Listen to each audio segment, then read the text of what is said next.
চোর স্যাচরের লেগা এই নন্দীপাড়া থাকতে পারতাছি না। কালকে 650 টাকা জুতা কিনা, জুতা একদিনও পরতারি না। আজকে সকালবেলা ফ্ল্যাটে তো লেগে গেছে জুতাটা। দেখি মানের ভিতরে কেউ আসেনি। আরে লালন, এদিকে আয়।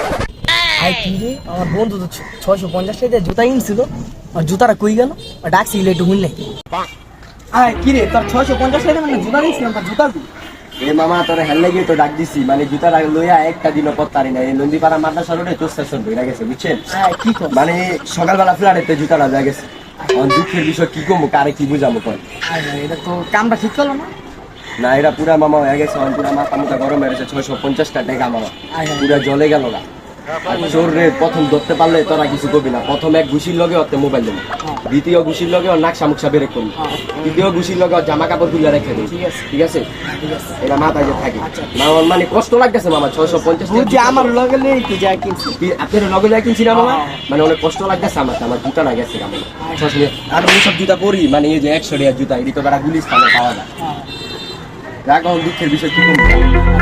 ঠিক আছে।